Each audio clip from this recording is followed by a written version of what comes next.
একটি ঘটনা ঘটুক। আমার নাম আব্দুল ওহাব, আমি একজন বীর মুক্তিযোদ্ধা। আমি এই স্কুলে 64-এ ম্যাট্রিক পাস করেছি।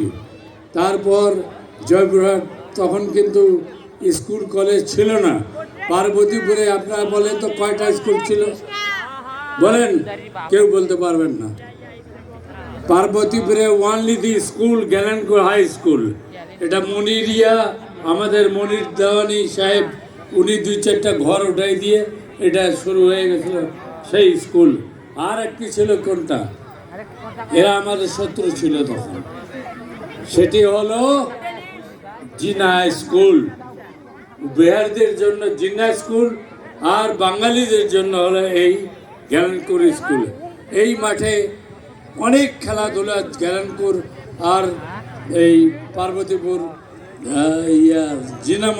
জিনা স্কুল, এদের মধ্যে খেলা অনুষ্ঠিত হতো এবং কথায় কথা মারপিট এখানে হতো। বিহারি বাঙালির এই ছিল তখনকার দিনের একটা তো আমরা বহু মারছি, আমরাও মার খাইছি। এটাও কিন্তু কেউ বললেন না যে স্কুলটার ইতিহাস তো এটাও আছে। খালি ভালো ভালো পড়লাম আর করলাম, গেলাম না। স্কুলকে সামলানোর জন্য, বহিরাক্রমণ থেকে, আমাদের বিহারীদের হাত থেকে রক্ষা করার জন্য আমরা কিছু লোক এখানে সেই ধরনের ছিলাম। আমি জৌলক স্যার আমাদের এবং অন্যান্য স্যার সবার রুহের মাগফিরাত কামনা করি এবং যারা বেঁচে আছেন তাদেরও রুহের মাগফিরাত কামনা করছি।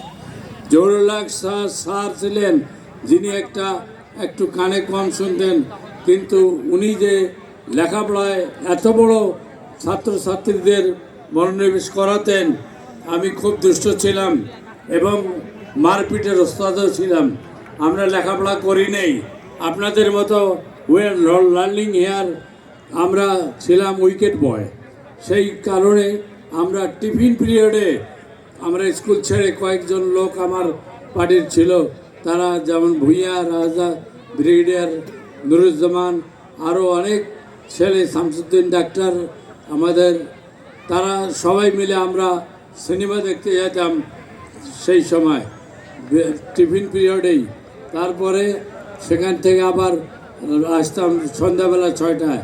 আর বাপ মা মনে করতে যে তারা ভালোই লেখাপড়া করতেছে, কিন্তু আমরা লেখাপড়া খুব কম করছি।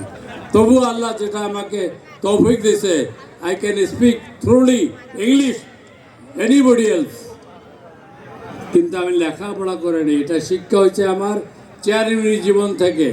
আমি বিভিন্ন দেশ, 12টা দেশ ঘুরেছি সরকারের প্রচেষ্টায়, এবং 5 বারের মেয়র হয়েছি, 2 বার এমপি কন্টেস্ট করছি। It is my lakh. এখন কথা হলো যে আজাদ